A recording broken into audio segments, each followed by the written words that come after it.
Thank you for the introduction. This is embarrassing. I need to fix my screen.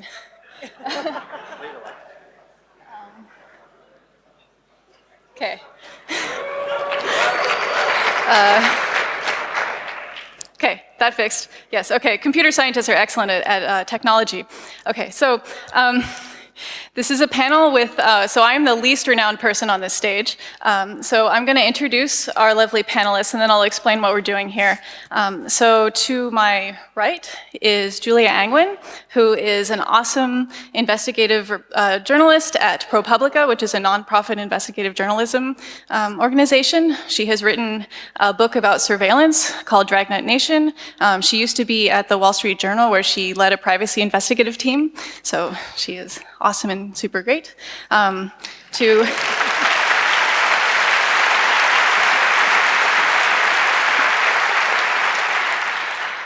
we have Jack Gillum, who is an investigative reporter at the AP, the Associated Press, and he focuses on technology and surveillance and government accountability.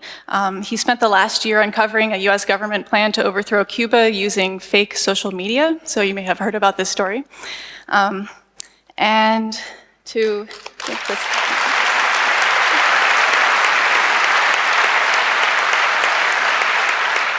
And I think our last panelist needs no introduction here, but I'll do so anyway. Laura Poitras is a documentary filmmaker, a Pulitzer Prize winner, a Polk Award winner, an Oscar nominee for Citizen4, the film that we'll be showing right after this.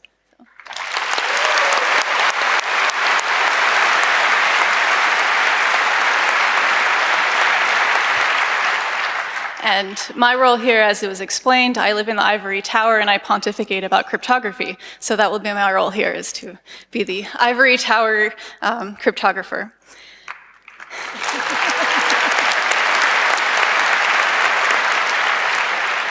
So the genesis of this panel was, I, for some reason, was at a bar a few months ago with Julia, and we sort of introduced ourselves, and she's like, I hate cryptographers.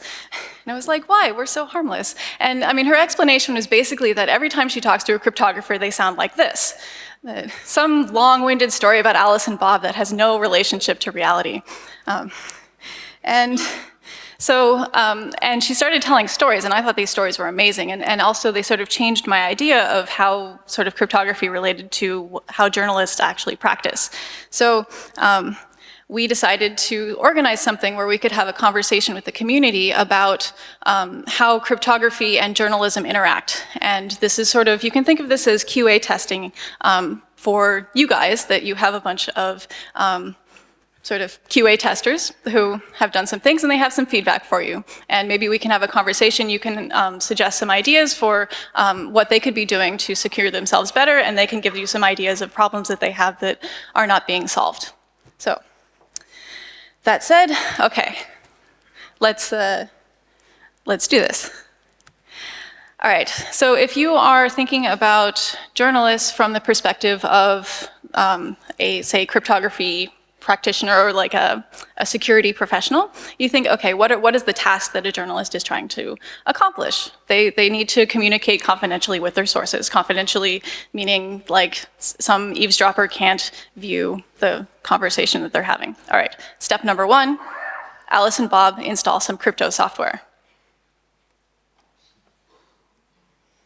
And I think the thing that we're trying to get at here is that, you know, Laura and Glenn had really an amazing source in Edward Snowden. I mean, just a hang-in-the-moon gold mine of a source, really great documents, really uncovered a lot of government, you know, malfeasance. But maybe this is boring sounding and covering the federal bureaucracy that is Washington. But most of the time, it's a guy named Bob who's like 5 years away from retirement and just can't fucking take it anymore. And he wants to find a way to get you a document like, you know, a 2-page PDF that he barely knows how to print on the local printer, that he needs help from an assistant photocopying. And it's that sort of, you know, OPSEC involved there, because if he keeps printing out these documents, he's the same Bob who logs in from his work computer and goes, you hear that you've got mail, because he still uses AOL 15 years later. Like those are the people that we deal with on a regular basis, and it's the little breadcrumbs that they want to impart to you. And so when you, I guess what we're going to start getting at is that when you then sit down and go, okay, so you're going to need to install GPG tools. If you use Windows Cleopatra, you're going to need to do a revocation key. Like the minute they heard install revocation key, they're like, no, we're done. I mean, and that's happened before. And then they take the easy way out, and then that can lead to trouble, I think.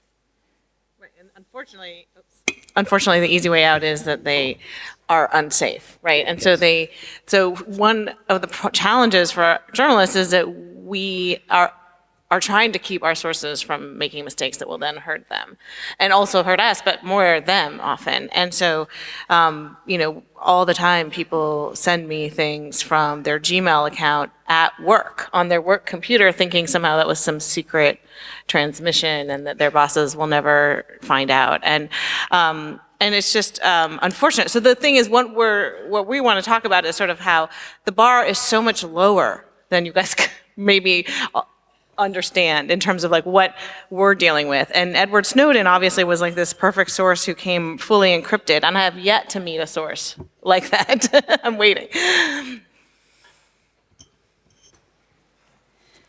So one of the things I remember hearing about is that often sources don't even realize that they're sources. Right. So this is one of the things, this first date problem that Nadia and I were talking about at the bar, was that, you meet somebody in the course of your reporting and you're like, hey, let's get a drink. And maybe you even met them through writing something very innocuous. And then you're at a bar and you're like, so, like, what do you think about setting up an encrypted channel? And they're like, what? And it's a little bit like asking for sex on the first date. It's a little too much too soon. So I was telling Nadia this, and that actually I think was probably the genesis for this panel, was that line.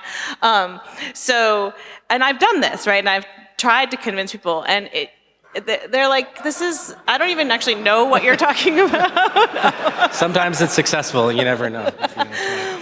But a lot of times it's really a psychological problem. This person is thinking like they might help you because they want to make sure the story is correct, or they just sort of want to provide you one fact, but they don't want to be thought of in their own mind as a source. I mean, I'd like to just say a couple things sort of from the journalist perspective, or sort of our kind of progression of actually how we learn these tools. And so I went through a period where, so I made a film in Iraq, and then I was put on a watch list. So I knew that I had to sort of be careful, but I didn't really know what that meant. And so the film that I made after that, I made in Yemen, and it was dealt in Yemen and in Guantanamo.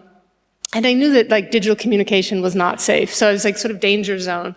But I didn't know quite actually how to respond to that, or how to sort of work around that. And I was trying to get access at that point. I was trying to get access to get a film crew to Guantanamo and to film. And I had gone through like the official channels. I tried the front door, and I just never got anywhere. I just sort of like delayed, and then my name was on all the requests, and that wasn't going anywhere. And then I was like, all right, I need to try the side door. Like how can I get to Guantanamo through the side door, which was, created like this sort of, efforts to kind of like sever metadata, like to have the person, like I hired somebody to sort of be the person who sent in the letters, and they called from their cell phone and never from my office, and did these kind of things to kind of, not have a direct, connection between me and these requests that were going in. And for that whole film, I really kind of almost resorted to like an analog way of working. Like I was sending grant applications, but I would never send any over email. I was like, everyone got a hard copy and these kinds of things. And it wasn't actually until working on the film that I'm going to show later that I actually learned some tools. And it wasn't that easy to actually find out what were the correct tools, because like you do a search and like a lot of things come back in terms of what is recommended. So it actually took quite a long time where I was working kind of in the dark, not knowing what tools I could trust to have anonymity and security and to do the work that I was doing. And then, luckily I had some very good teachers.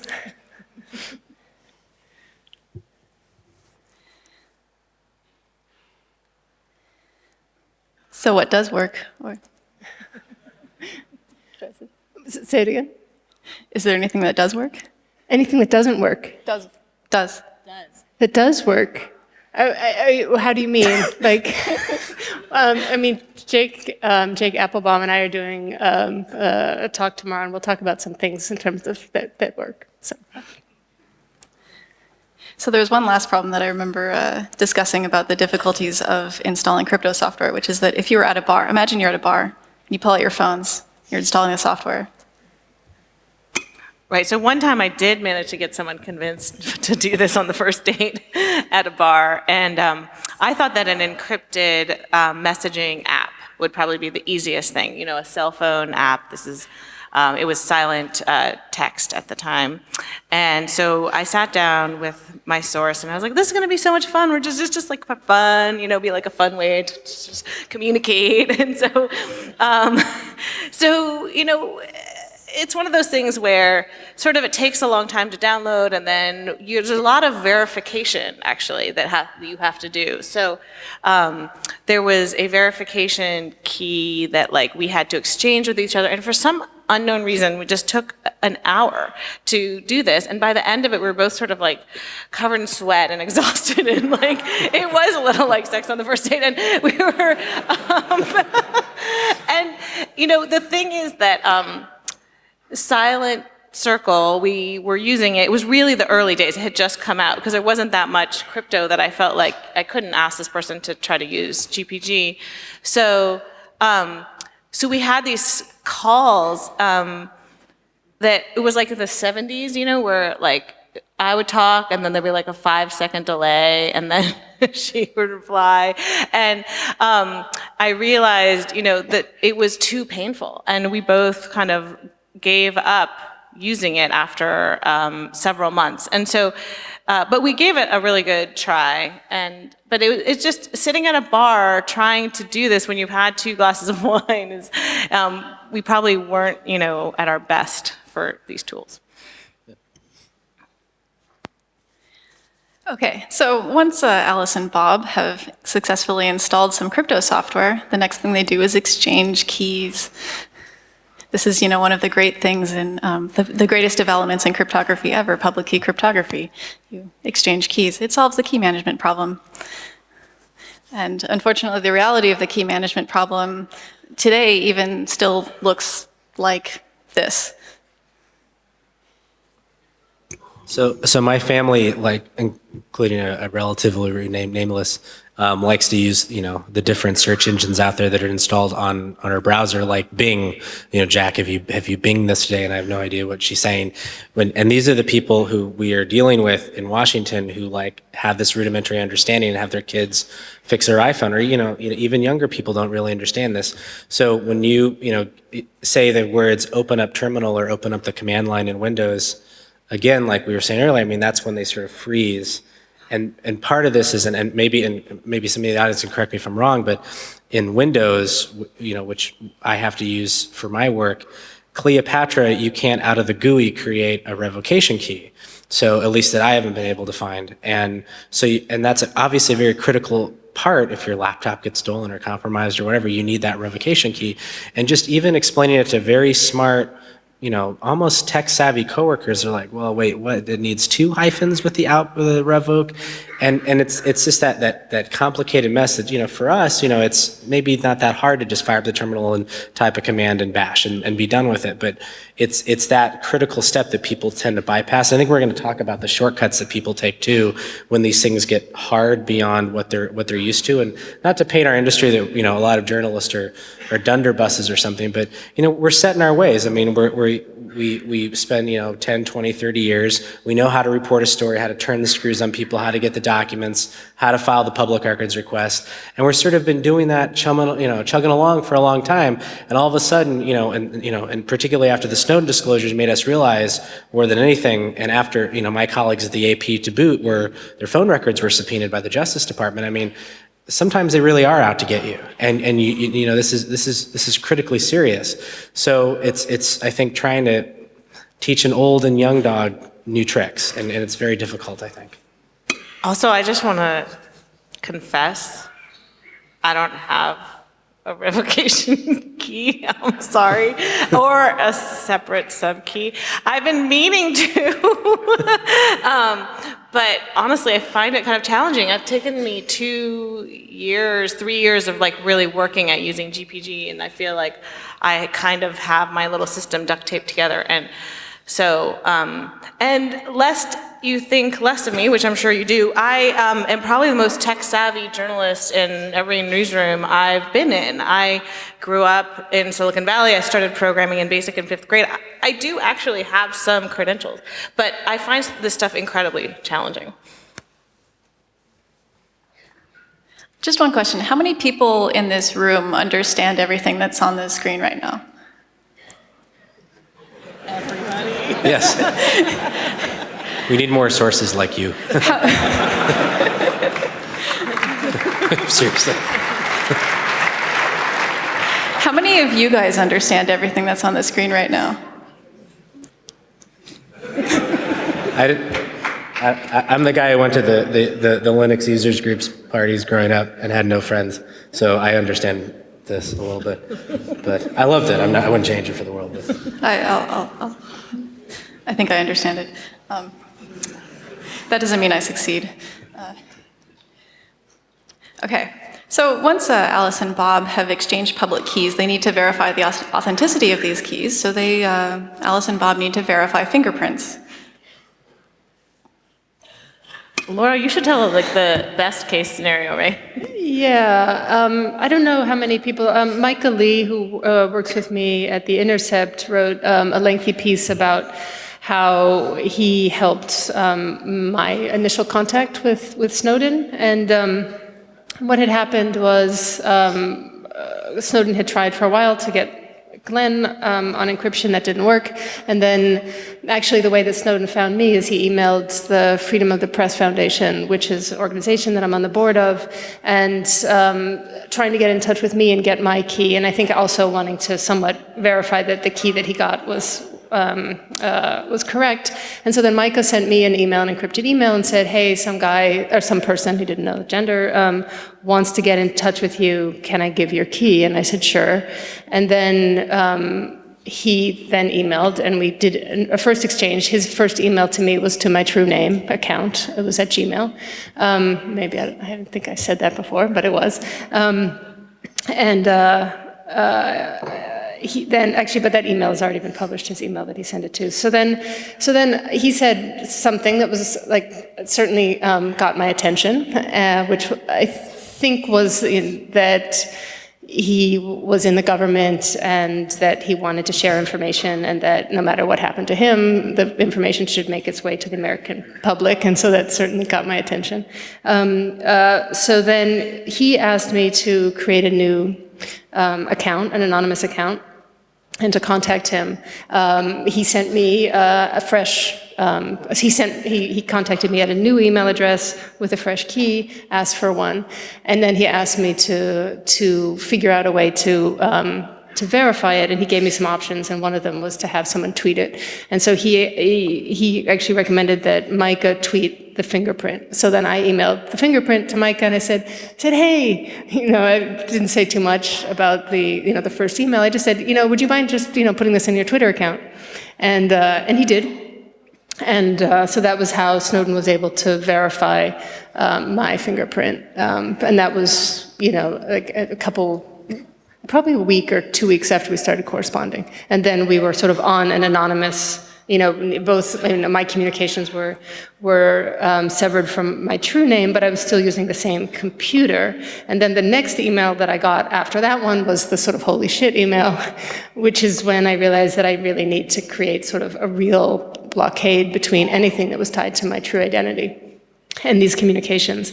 And that's when that I moved over to Tails, to the Tails operating system. So thank you if there are any Tails developers in the room. Thank you. Yeah.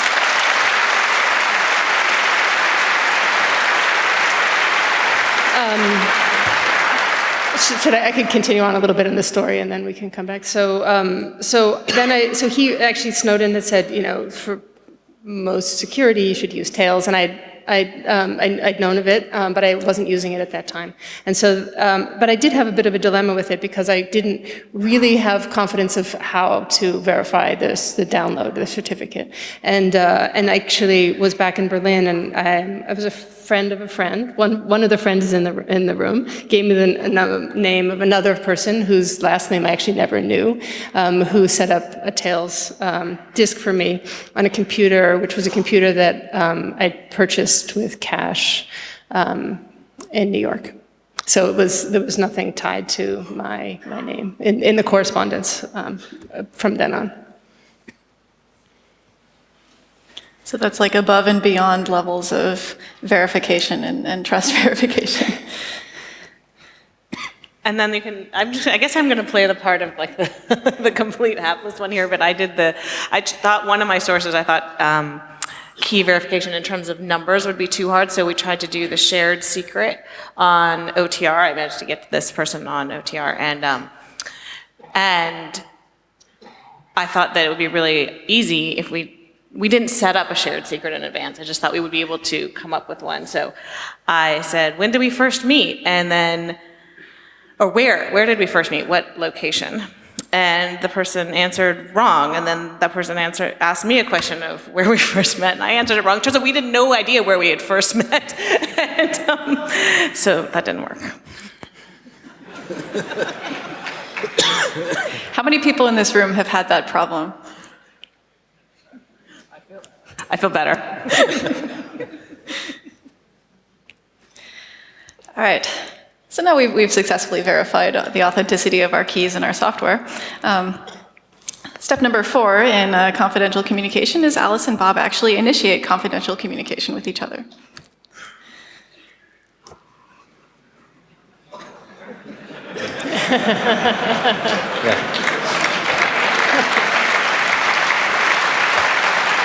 You all understand why this entire talk is illustrated with XKCD slides. And even at the AP, depending on which version of software you install, it either does inline PGP, it attaches it as an attachment, and you can't read them, and there's UTF to ASCII character conversions, and that's just among 4 people I work with. And that's, it's yet another headache, I think.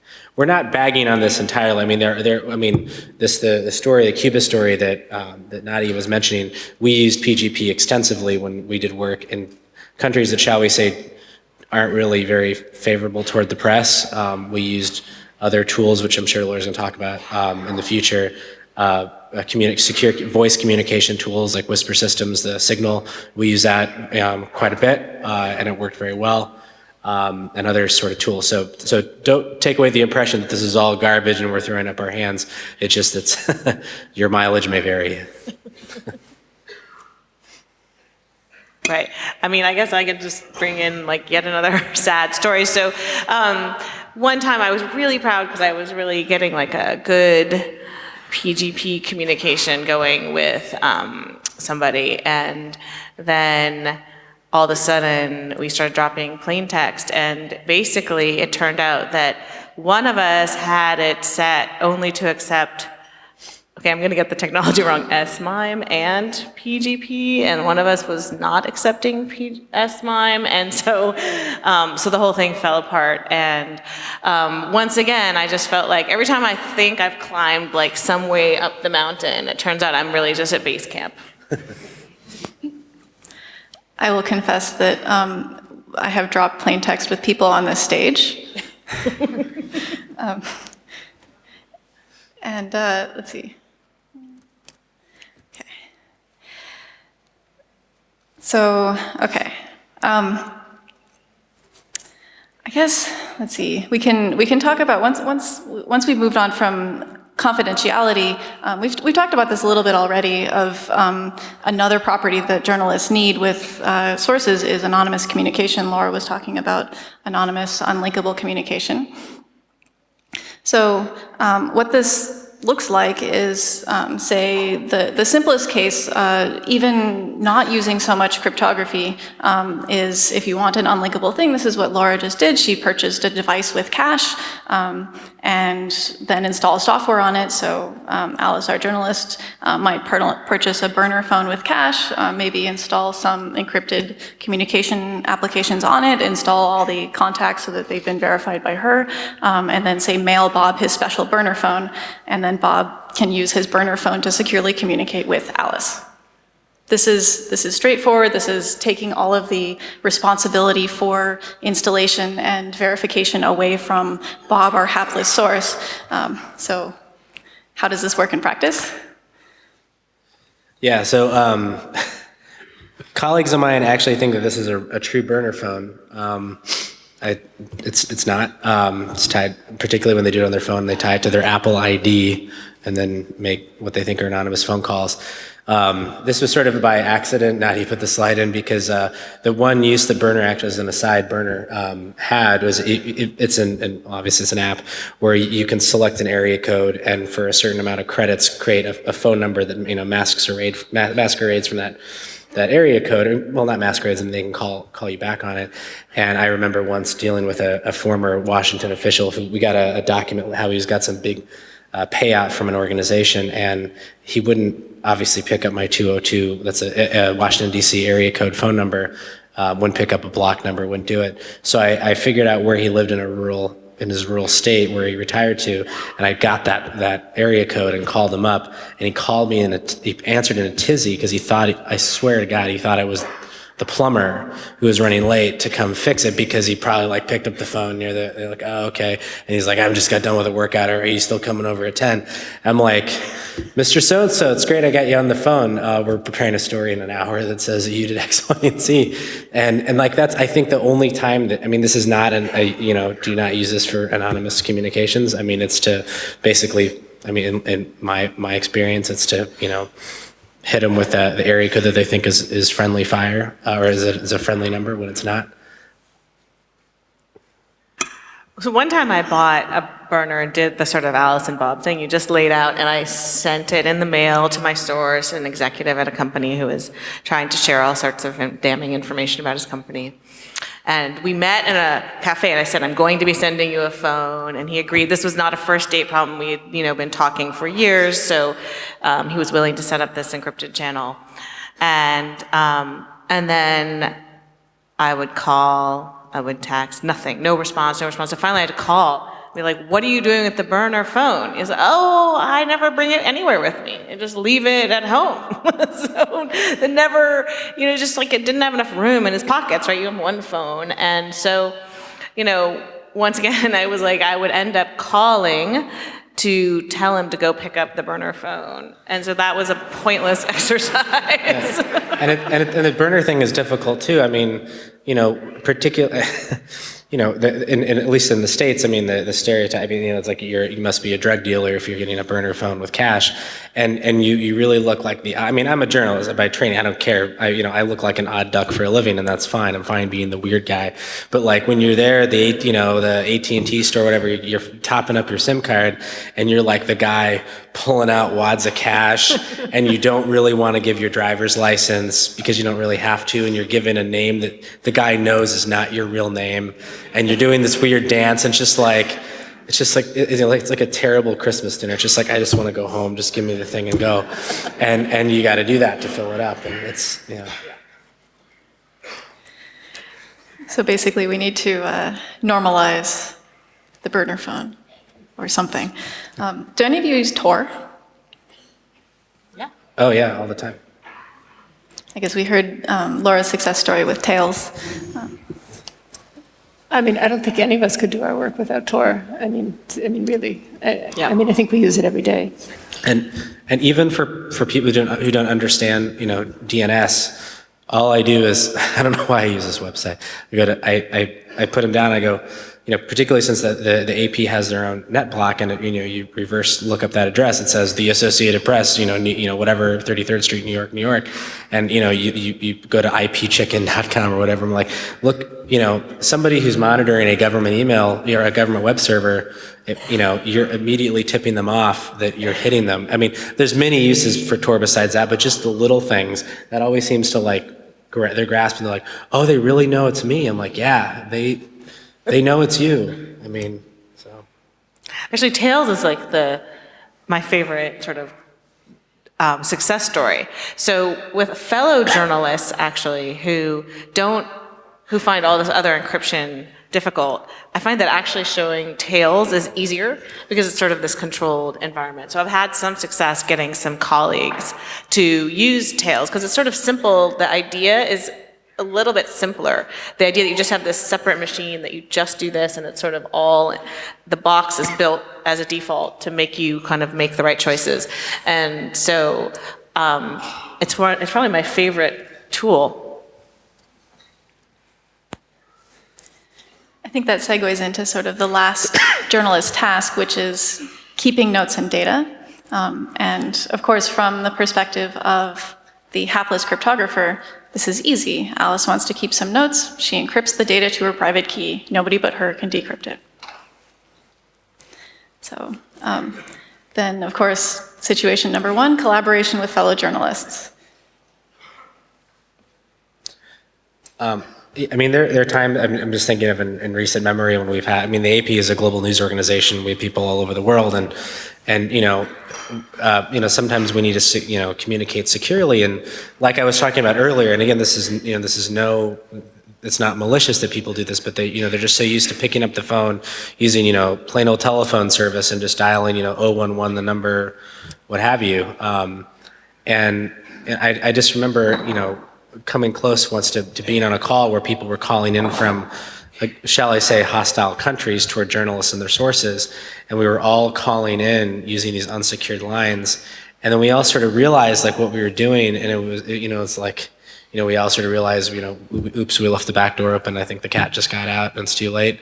But not quite, because we were about to, we weren't going to say, so confidential source X lives on whatever street in Venezuela. We didn't get to that point.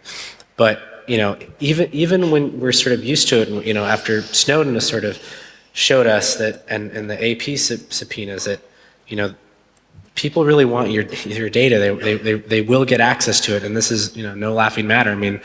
And even, people who do it all the time sometimes forget about it just by force of habit, and I think that's, a problem. Obviously, we need to correct ourselves internally, but it's one of these things. Actually, it's sort of like the mindset in journalist newsrooms is outdated. So the sort of rule of thumb in a newsroom, most newsrooms, would be if you're filing a story based on a confidential source, your editor, and oftentimes the editors up the chain, need to know the identity of that source. And that's a general practice. And the problem is your editor may be in another country. And so, at the Wall Street Journal, where I worked for 14 years, sometimes it just wasn't possible for the journalist to convey to the management in New York who the source was in a secure way. And sometimes before a story would run, that journalist would actually fly to New York to talk to the editors and say, this is the real story, you should publish it. And of course that delays publication and is very expensive. And so it's just a challenge within the structure of newsrooms. Yeah, I certainly experienced these kinds of problems working on this story.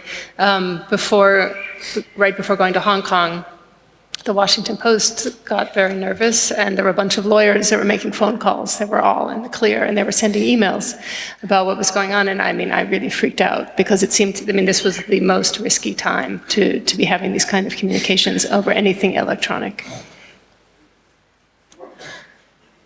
I want to say something about this sort of collecting of notes, because as a filmmaker, what I do is I actually am usually filming. And so, one of the things that I would love if somebody could someday develop is if you can record video to an encrypted media.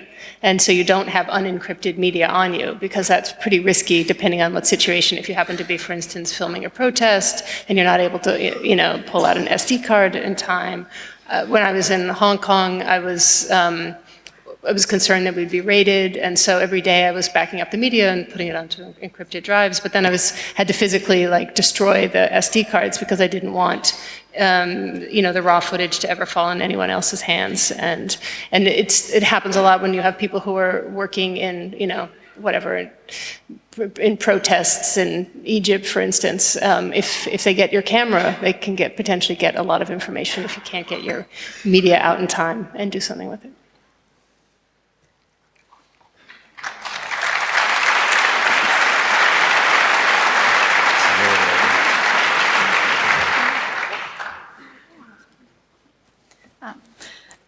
So I think we're almost done here. So with the slides, so start preparing your questions and your answers to all of us. I think, what Laura's story just segued into the legal coercion problem, that one of the big threats that journalists face is coercion from governments, either forceful or legal or any other way.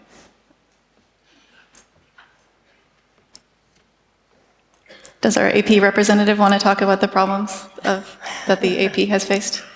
Yeah, generally speaking, I think, it's not. It is a little bit of a hostile time, and maybe that's understating it.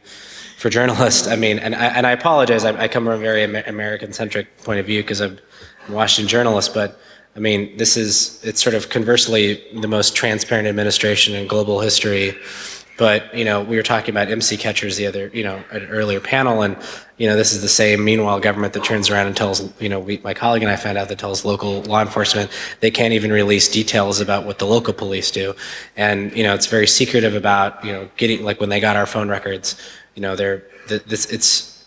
people even coming down to sources, and sort of the bottom line here where, why this matters so much is this segues into, it's not just, about the intelligence community here. It's not about, an NSA contractor in Hawaii who, dumps all the, top secret classified documents, as important as it is.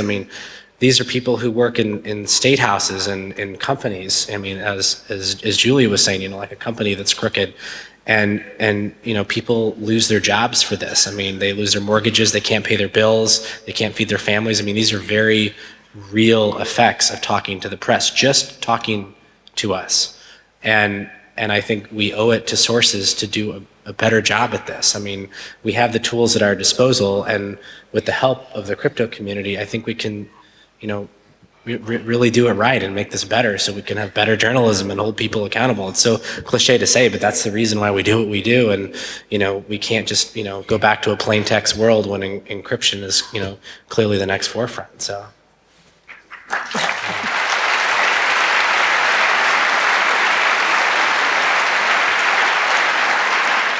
And I just want to add one thing, which is that I think that newsrooms, I know that journalism is also under financial pressure, but I believe we have a moral obligation to invest more in these types of tools, right? It's heartbreaking to me whenever I learn how few people support the tools that I use every day and how underfunded they are.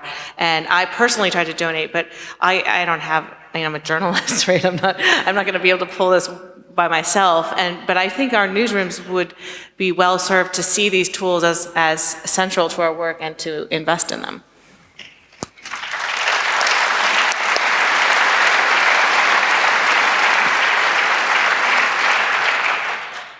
All right, last slide before questions. The last issue that a lot of you run into is crossing international borders.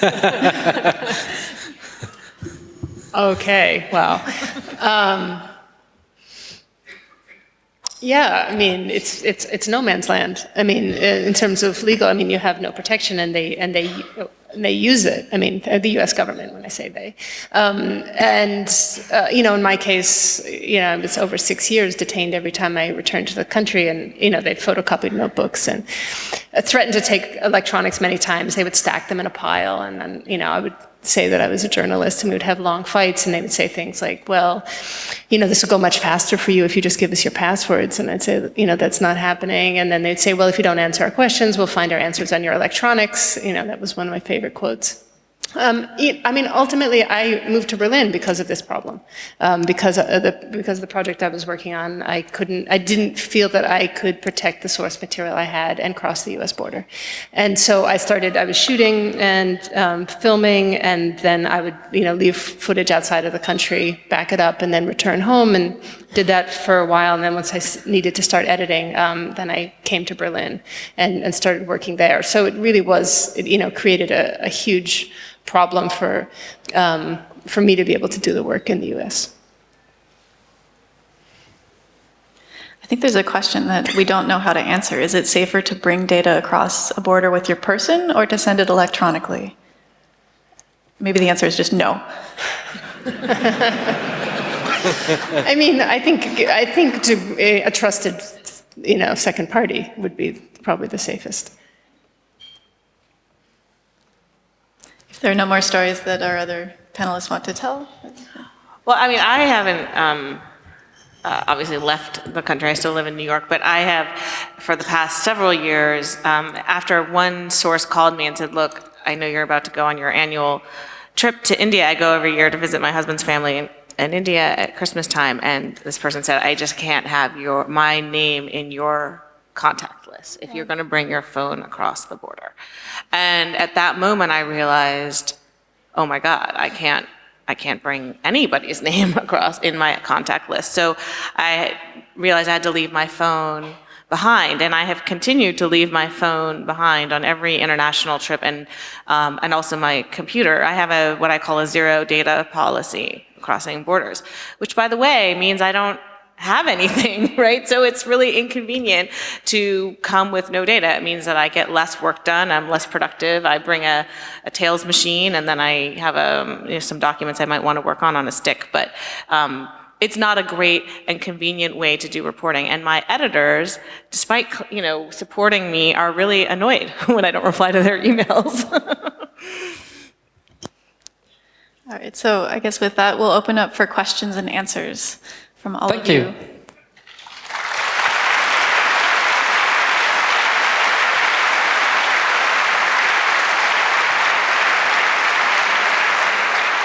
So before we start the questions, first of all, if anybody is leaving right now, please do so very quietly, take your trash with you. And also it would be nice if you would not let any Mate bottles fall over. Thank you for the demonstration.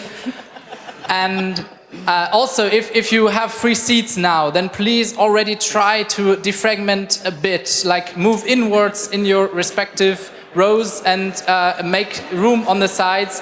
Okay. We will not let anybody inside this room yet before the next section, but basically the film is going to start, so during the Q&A, please try to be a bit quieter than right now.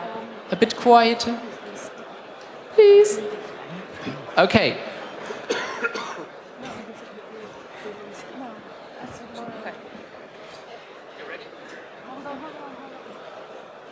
So then, hi. Let's start with microphone 1. So if you're so much in the focus of agencies and so on, like Laura, what do you do about endpoint security? Let's say you do everything correct with encryption, but now you have this air-gapped device laying in your home, and do you always carry it with you, or do you sleep with it under your pillow, or how do you make sure that it doesn't get bugged? I would never answer that question, to be honest. So, would you have any advice for people who want to, who have that problem? What, or how would they find out what they should do? Obviously it's a question of threat model, right? And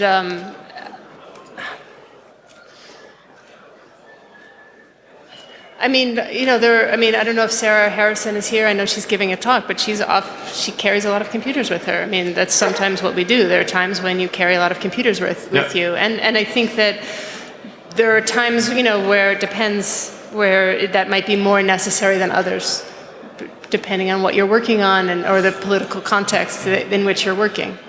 So, I mean, obviously, I mean, what people will say is that if you never lose possession of it, it would be, the sort of, absolute secure recommendation. Thank you. Microphone 2, please. Hello. I was left with the impression that burner phones are a viable option for informants. I would dispute that view. The problem I see with burner phones is that in the data mining is very easy to identify a burner phone. Because, like, let's say if we have a burner phone, there are two cases. You travel with a burner phone, then you quickly identify a burner phone as a burner phone because the movement pattern is very similar or identical. You see like the same base stations. So you can identify not only that, you can identify which person has a burner phone, and because you know the identity of that person, you can identify that it's that person's burner phone. And even for the stationary case where we, for example, leave the burner phone at home, the burner phone has a very distinct communication pattern because you essentially just communicate to one person, which is extremely unusual. So together with the locationing, you know, for example, okay, the person is living, let's say, in a radius of a kilometer or something, but you have these special phones that only talk to one person. So I don't think there is a good scenario for burner phones that should be avoided. I would just say that on burner phones, that it depends on your threat model, right? For a state actor who can see the whole cell network, you're completely right. I wouldn't recommend burner phones. But I was using a burner phone in this particular instance for a corporate source, right? And I don't think his company was going to be able to get the cell companies to give up that information. I wanted him just to not use his corporate paid cell phone, which is what he previously was using to talk to me, right? So it depends on your threat model. For some people, a burner could be fine. Okay, thanks. Thank you. So let's get a question from the internet.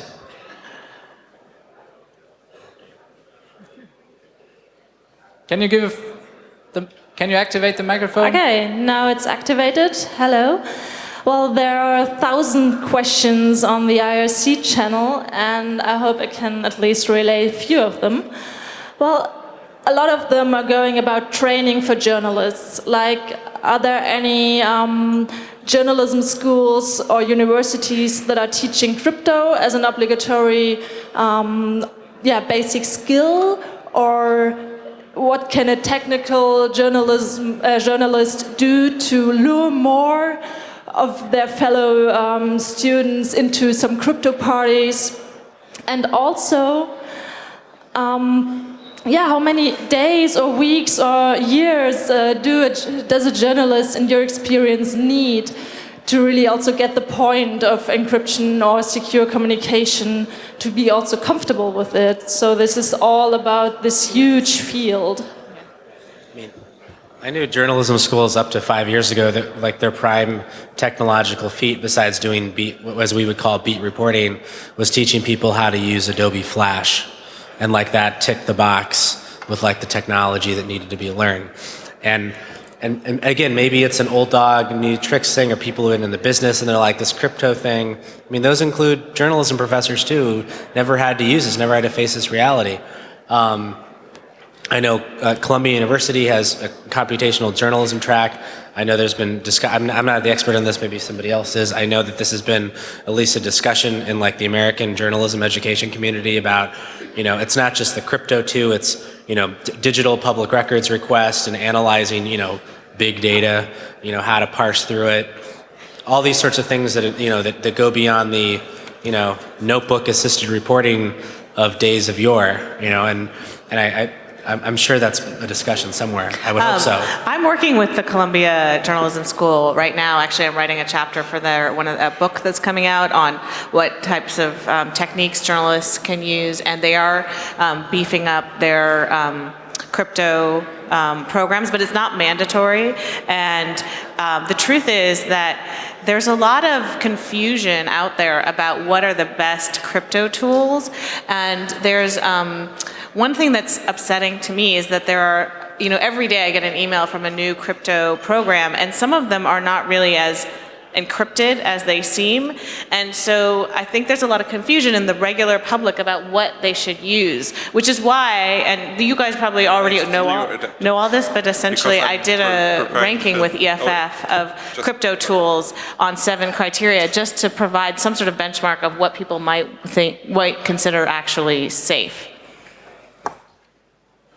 Thank you. So, microphone 3, please.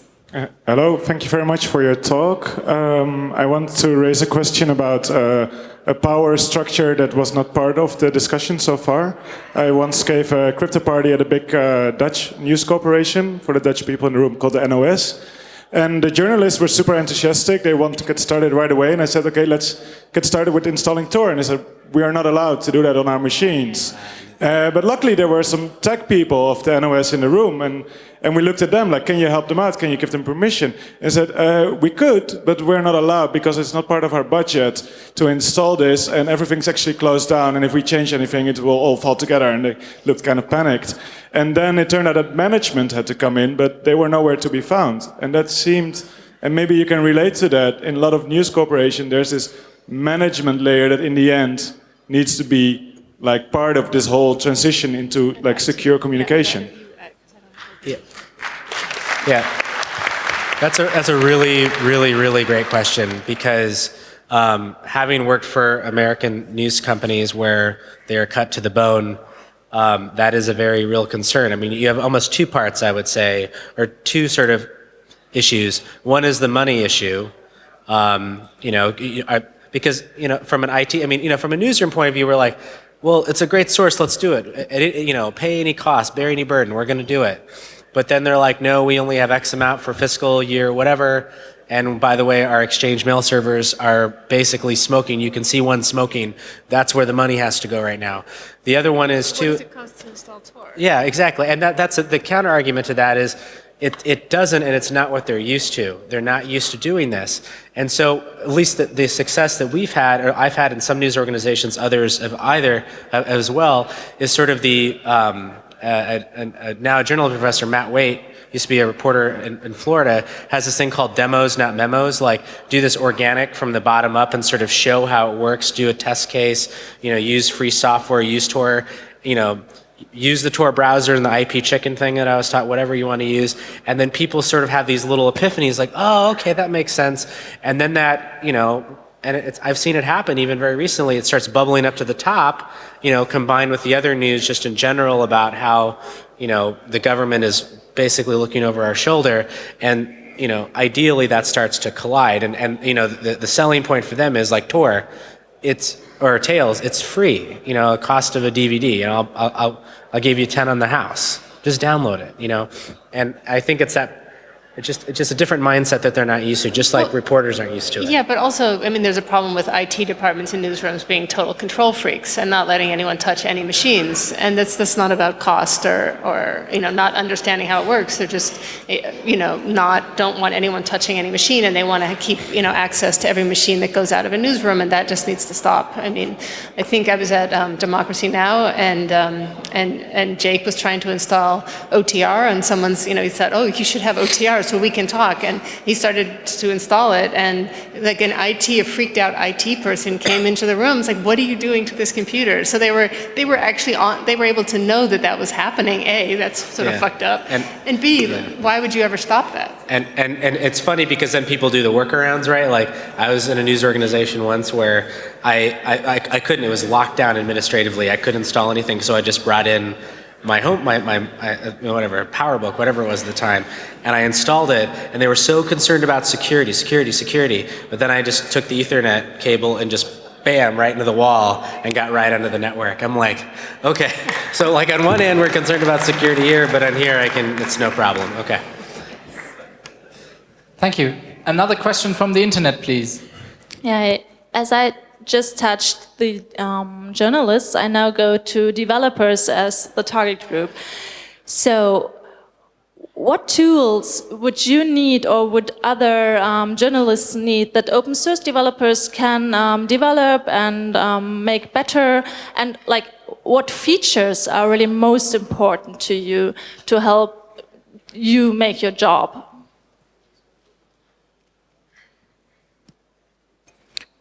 I think that actually investment in GPG itself would be great, because I love the fact of the public key infrastructure, the fact that you and your source don't have to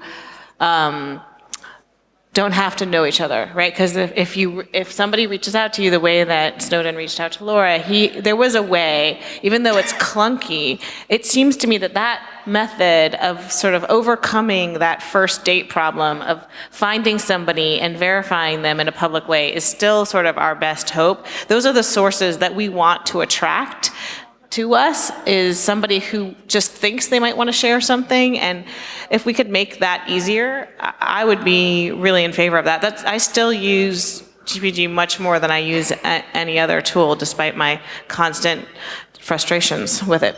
Yeah, I mean, I would just echo again what Julia said earlier about Tails and what a great device that is for us to do the work. Because what I found when I started doing the reporting, then it wasn't just me who needed it, but then you have a circle of people who you're also reporting with that you have to bring up to speed. And you could actually, I ended up making a lot of Tails disks and circulating them to people so that I had people in my circle that I needed to talk to. And that became, relatively large. And to have a tool that actually is sending things by default with encryption that you can just say, here's a computer, this is how you find me, was the most valuable tool for doing this reporting. Thank you. So, microphone 4, please. Good. So I just wanted to make a couple of comments, positive comments about the use of burner phones. Ideally, both parties will have a burner phone that was bought in cash from a brand where you don't have to show ID and you don't have to deal with a human. In the US, these are track phones usually, where you just go into a convenience store or something like that, you buy something in cash, you buy some minutes that you add onto there, and that's that. Okay, so ideally, as the first comment actually pointed out, is that if you're carrying these around all the time, the social graphing becomes very easy, because Julia's social graph, calls she's making, where she's at, which cell tower she's hitting, will match up identically with her burner phone. And that's absolutely not what you want. Ideally, you would want to have a set time where you have your battery into the phone, and all of the times it's off on both ends. So if you say, Saturday from 7 to 9 every week, please put your battery in the phone. If I don't call, okay. If I do call, okay. And all of the times, just keep it unplugged. And that's a really good way to ensure that, hopefully you're both making calls outside of the house, so maybe it's even slightly less trackable, but also if you're in a big city like New York, it doesn't necessarily matter. This is also what drug dealers do. You might recognize this method from there. I'm super excited to meet the source who's going to comply with those directions. Please put your battery in this phone from 7 to 9 on Saturday. I'm sure that person is out there. All right. Another question from the internet, please. Yeah, following up on this, what should a source do? What is the most sensible way to contact a journalist? And what, in your experience, are the typical and maybe most fatal mistakes they make?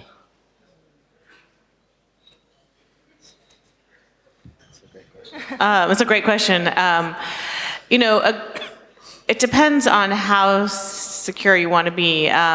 It's very difficult to make first contact without using, the journalist's existing email address. So you are going to have some or some known way to reach them. I actually advise people to use the postal mail. No return address, and I read my mail. I get it. I get a lot of mail. Most of it isn't interesting, but some of it's really interesting. And then you can put a disposable email address in there or a phone number, and I will reach out. I think it's an underestimated tool.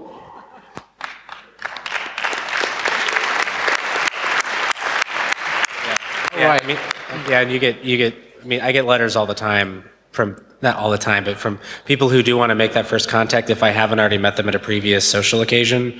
Again, this is very specific to Washington because everybody talks to everyone, but then they will send me a note and, ask me to get in touch with them, I guess. We have time for 2 quick questions. So first, microphone 1, please. Regarding the request for encrypted video, the Magic Lantern project, which is a open source firmware for the Canon SLR cameras, already supports RSA encrypting of the still images, but not yet the video. But if you reach out to us, we'd be happy to talk about whether or not that's a possibility. That's fantastic. Thank you. Thank you.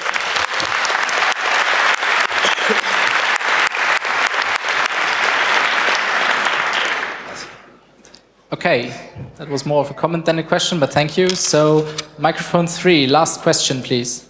Yes, you mentioned the coercion problem, and thank you. So, what would you think of systems which basically allow you to set up a passphrase and encryption passphrase, which basically a fake one, which would make your data definitely unusable if you ever use it? Is it actually a good solution for the coercion issue? You mean that would destroy your data? Like if you hand over this password, it would destroy everything? Is that what you're saying?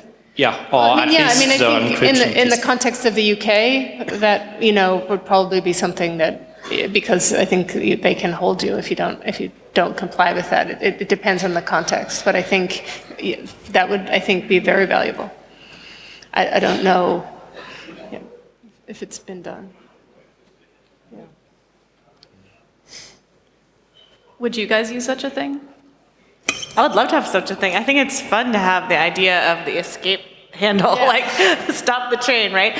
Because then also I would sort of feel maybe better about bringing my devices over the border if I could feel very confident that I could destroy it at a moment's notice.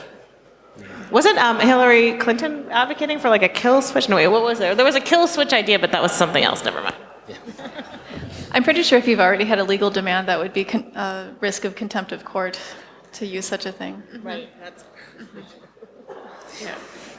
Okay, then we're finished. Thank you very much. Give them again a warm applause.